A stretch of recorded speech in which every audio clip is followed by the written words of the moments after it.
저 뭐 일론 머스크 전기 읽고 있지만 네. 저는 그 전기를 통해서 느낀 건 이 사람은 아스퍼거 맞네. 증상이 심하네.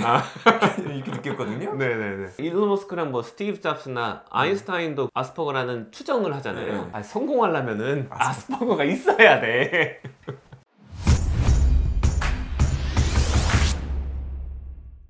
아인슈타인이 네. 엄청 특이한 사람이에요. 뭐 난상증도 있고 학교에서 선생님들이 그렇게 싫어했어요, 아인슈타인을. 그래서 나중에는 이제 중퇴를 했어요. 학교를 다닐 수가 없어가지고 적응 못해가지고. 근데 잘 생각을 해보세요. 특이하기 때문에 상대성 이론을 발견할 수 있었던 거죠. 이런 사람이 학문을 해야죠. 근데 우리는 뭐라고 합니까? 공부머리 무슨 진단법 해갖고 빠르게 너의 학업적인 재능을 판단해주겠다 한 다음에 너는 공부는 아니니까 딴 거해.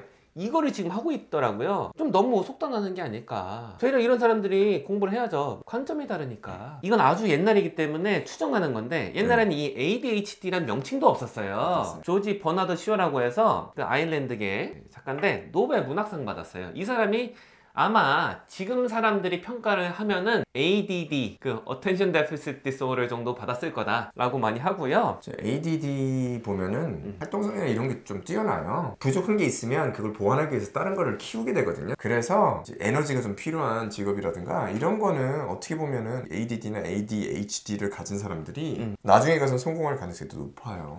근데 극작가라고 하면 가만히 앉아서 글을 쓴다고 생각할 텐데 꼭 그런 건 아니에요. 뭐가 필요하냐면 많은 사람들 만나서 자기의 대본이 연극까지 올라가는 과정을 만들어야 되거든요. 사회성이라든가 다른 측면이 굉장히 많이 필요해요. 인간의 두뇌를 막 5%만 사용한다. 이거는 거짓말이에요. 인간의 두뇌는 다 사용됩니다. 저도 이제 옛날에 생각한 게 무슨 인간이 뭐 5%, 2% 쓴다고 했는데 기준이 뭐고 뭐에서 뭘 나눈 거야? 그냥 어떤 사람이 연구의 일부분에서 특정 부분이 한 번에 이만큼 작동한다 이런 거를 유명한 대중매체가 쓰면서 그게 유명해진 거고요. 어떤 학술적인 근거는 없어요. 오히려 학술적으로는 우리의 두뇌를 다 사용한다. 얼마나 많이 사용하냐면 이게 너무 많이 사용하니까 두뇌가 엄청 커야 되는데 공간이 없잖아요. 그래서 구겨 넣어요. 그래서 호두 모양처럼 이렇게 꾸깃꾸깃하잖아요. 그 정도로 네. 다 사용합니다. 그럼 생각을 해보세요. 뭐가 한쪽이 부족해요? 다른 쪽이 발달할 가능성이 높은 거죠. 발달한 여유가 있는 거예요. 한 가지가 부족한 사람들, 자폐를 예로 들면 특정한 부분에 굉장히 높은 뛰어난 실력을 가지는 경우가 많잖아요. 그 사van트 신드롬이라고 하는 건데 그런 것처럼 뭐가 좀 부족하다고 하면 다른 쪽에 장점이 있을 수 있는 가능성이 높은 거예요. 그걸 찾고 그걸 보시는 게 좋을 것 같고. 이게 되게 중요한 메시지인 것 같아요. 잘하고 이런 부분을 좀 집중을 해줘라. 못하는 거 어거지로 막 이렇게 평균으로 맞추려고 하지 말고. 경계성 지능. 요 아이들도 공부를 웬만큼 잘할 수 있어요. 지능이 높은 아이들보다는 불리해요. 이거를 인정하시고 아이도 인정하고 우리 선생님도 인정하고 부모님도 인정을 하셔야 돼요. 물론 지능은 바뀔 수가 있고 변화가 될 수 있는데 지능이 비교적 평균적보다 떨어지고 있다. 그러면 공부가 어려운 거고 공부로 길이 잘 안 보이는 거죠. 학생 입장에서는. 그러면은 그걸 좀 받아들이고 어느 정도까지 뭐 자기가 목표하는 뭐가 있으면 그 정도까지 공부하고 최상위권까지 가야 되고 막 들어가기 어려운 대학교를 가야 되고 이런 꿈을 꾸는 게 좋지가 않아요. 특정 분야에 자기가 하고 싶은 게 있어. 그걸 위해서 뭐 길을 가야 돼. 그럼 뭐 열심히 노력해 보는 건 좋은데 학업적으로 지금 머리가 좋지 않은데 학업적으로 막 성공해야 된다 이렇게 자꾸 푸시하고 스트레스 받는 거는 맞지 않다고 봐요. 무조건 그 점수에 맞춰야 된다. 요거는 별로죠. 공부하고 싶다는데 막을 건 없죠. 무조건 넌 이 점수 맞춰서 여기 뭐 스카이는 꼭 가야 돼.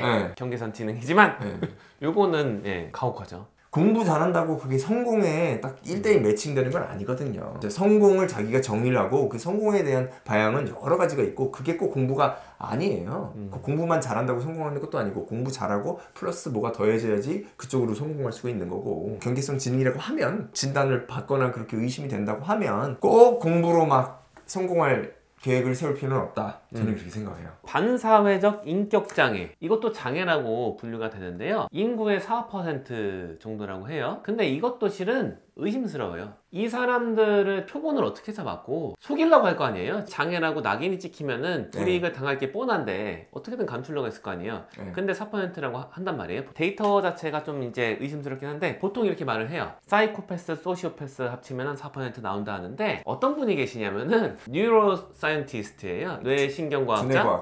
이런 사람이잖아요. 나이가 60이 넘어서 뇌 사진을 그 기술이 발견돼 갖고 그 사진을 관찰하는 걸 좋아하셨대요. 네네. 흉악범죄를 저지른 사람들의 뇌사진이랑 일반 사람들의 뇌사진을 계속 이제 관찰해갖고 이 흉악범죄 같은 거 저지른 사람들의 뇌 모양의 특징을 이제 발견하신 거예요. 최대한 객관적으로 하기 위해서 누구 뇌인지 이름을 먼저 붙이지 않고 뇌 비슷한 모양끼리 먼저 분리한 다음에 그쵸. 이게 알고 보니까 누구였다 이런 그렇게 식으로 해야죠. 이런 식으로 이제 연구를 했거든요. 네네. 어느 날 보니까 원래는 정상 그룹에 속했어야 될 사람인데 그 그룹의 이제 사진이었는데 가만 보니까 전형적인 사이코패스더라. 네. 알고 보니까 나였다. 이런 거예요. 그래서 이제 이 사람이 얘기를 했죠. 이상하다. 처음에 인정을 안 했대요. 가볍게 넘기고 한 1, 2는 그냥 보낸 거예요. 나중에 이제 주변 사람들한테 물어봤대요. 나를 솔직히 어떻게 생각하냐 했더니 주변 사람들은 이렇게 말을 했대요. 내가 말했잖아. 너 미쳤다고. 정신과 교수 친구들한테. 캘리포니아 대학교 교수예요. 너 미쳤다고. 내가 수시로 말하잖아. 난 항상 알았어. 네가 적어도 그 소시오패스인 거는. 주변 사람들이 다 그랬대요. 가족들도. 근데 이 사람이 전과가 한 개도 없어요. 사회에 득이 되는 일을 했으면 했지 해가 되는 행동은 안 했거든요. 물론 위험한 장난은 어렸을 때 많이 쳤대요. 장난이라는 거 보면은 우리 학창 시절에 다 한 번 겪었던 거예요. 그래서 저는 이것도 실은 단정 짓는 게 좀 위험하다 이런 생각이거든요. 그 기준이 뭐예요? 사이코패스라는 명칭도 공식화된 게 그렇게 오래는 안 됐잖아요. 기준도 좀 약간 애매하고 이런데 물론 이거를 분명하게 하려는 연구 자체는 의미가 있다고 네. 생각하지만 뇌 특성만으로 단정져 갖고 너는 이상한 애야, 너는 괴물이야 이런 식으로 낙인 찍는 것도 저는 실은 좀 위험하다 생각하거든요. 저는 이거 저도 관심 있잖아요. 이런 네. 이 사이코패스, 소시오패스는 공감 능력이 떨어져요. 공감 능력이 떨어지기 때문에 범죄를 저지를 확률이 높은 거예요. 범죄를 사람들이 왜 저지르냐? 뭔가 자기의 욕구를 해결하는 거예요.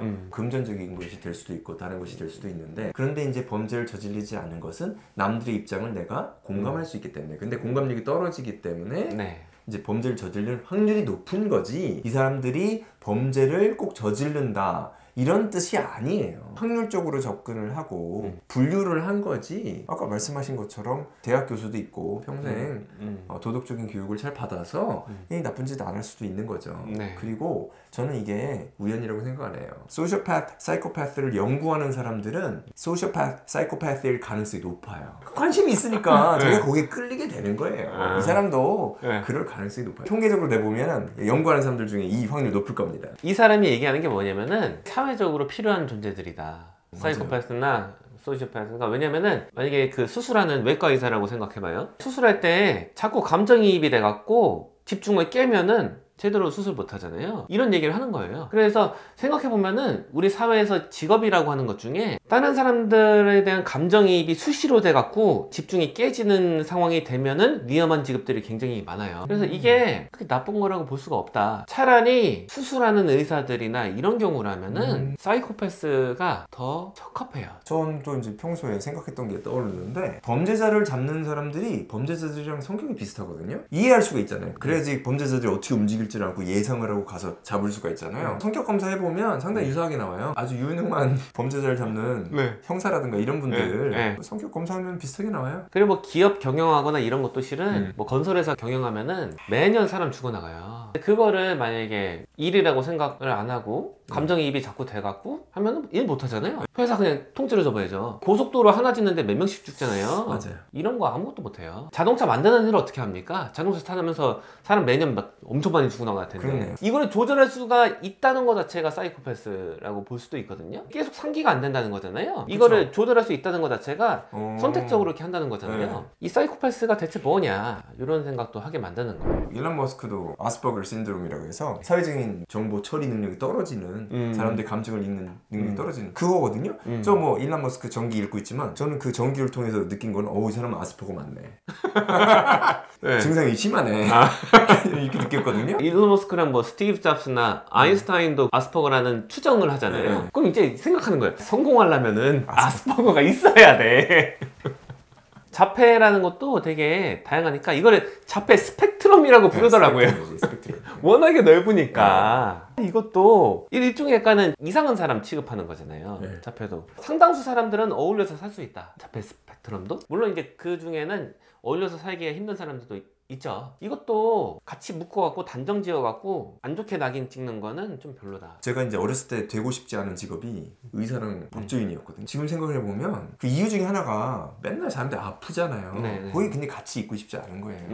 물론 의사가 되는 과정이 힘들기도 하고 네. 법조인도 같은 느낌을 받았거든요. 범죄자를 처단하거나 아니면 변호하는 것 자체가 네. 굉장히 감정적으로 힘들겠다. 이건 못하겠다. 아주 어렸을 때부터 그런 생각을 했어요. 종양내과 이런 의사분들은 감정적으로 헤어날 수가 없을 거예요. 생각만 해도 힘들죠. 그러네. 네. 근데 그런 사람들을 다 비정상인이라고 취급할 수는 없잖아요. 이 낙인을 찍어갖고 단정을 속단하는 식으로 하는 거는 위험하다. 이 정도 말씀드리고, 학업에 있어서도 마찬가지다. 특징이 있으면은 특징을 고려해서 그거에 맞는 학습 방향 정도를 전개하는 건 괜찮은 것 같아요. 네. 가능성을 다 죽여버리는 식으로 하면은 네. 그거는 그 나름의 위험성이 굉장히 크다, 이렇게 생각을 합니다. 변화의 가능성이 크기 때문에 네. 아이들이 어리기 때문에 네. 다양성을 받아들일 필요가 있어요. 오히려 과거에 분류를 안 했을 때 더 컸던 것 같아요. 이런 애 저런 애 막 섞여가지고 막 이상한 애 되게 많아. 지금도 많아요. 지금도 그렇게 많아요. 따지면. 네. 이렇게 다양하고 좀 재밌고 신기하고 특이하고 힘든 아이들과 같이 사는 법을 배워야 돼요. 왜냐? 나중에도 이런 사람들과 같이 살고 같이 뭔가 해야 돼요. 지금 어렸을 때 같이 배우는 게 힘들 수는 있겠지만 좋다. 저는 이렇게 생각합니다. 이번 편 이 정도로 해볼까요? 네. 감사합니다.